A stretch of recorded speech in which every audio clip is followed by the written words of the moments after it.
Good morning বন্ধুরা, কেমন আছো তোমরা? আশা করি অনেক ভালো আছো। আমি অনেক ভালো আছি। আর আজকে তোমাদের দেখাবো আমি কেক বানিয়ে।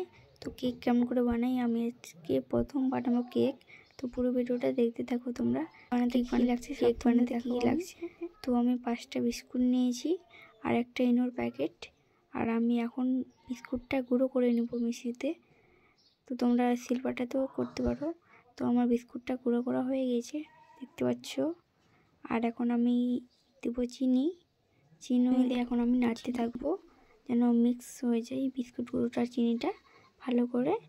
তারপর দেবো আমি দুধ, গরুর দুধ দিতে হবে, কিন্তু তোমরা পাউডার দুধ দিতে পারো। আমি গরুর দুধ দিয়েছি। তো আমি এখন গ্রেট করে নেব। তো এখন আমি গ্রেট করে নেব বিস্কুটটা চিনিটার দুধটা। তো গ্রেট করা হয়ে গেছে, দেখতে পাচ্ছ তোমরা। এরকম লাগবে কমেন্ট করে করতে হবে তোমাদের। কেমন লাগছে অবশ্যই কমেন্টে জানাবা। দেখতে পাচ্ছ এখন আমি দেবো, আমি এখন ইনোর প্যাকেটটা কটা কিন্তু লাগবে কেক বানালে। তোমরা যদি একটু বিস্কুট নাও তো একটু ইনোটা লাগবে। তো ইনো দিয়ে এখানে দেখো কেমন হচ্ছে, এরকমই কিন্তু আসবে তোমাদেরও।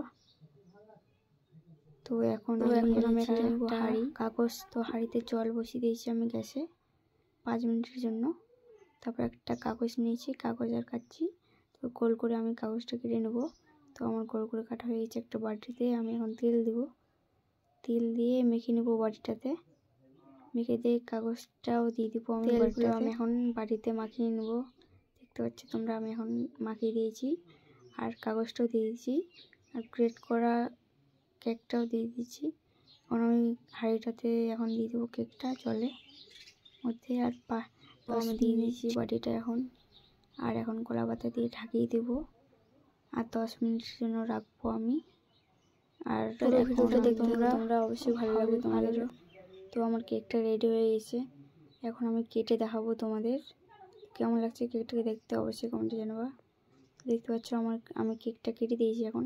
অনেক সফট হয়েছে কেকটা, খেতেও সফট হয়েছে, দেখতেও সফট হয়েছে। তো অবশ্যই বাড়িতে ট্রাই করবে তোমরা। তো এখান থেকে ব্লগটা আরও ভালো ব্লগ দেখার জন্য আমার পাশে থাকো। আরও লাইক, কমেন্ট, সাবস্ক্রাইব করে থোবা। তো বাই।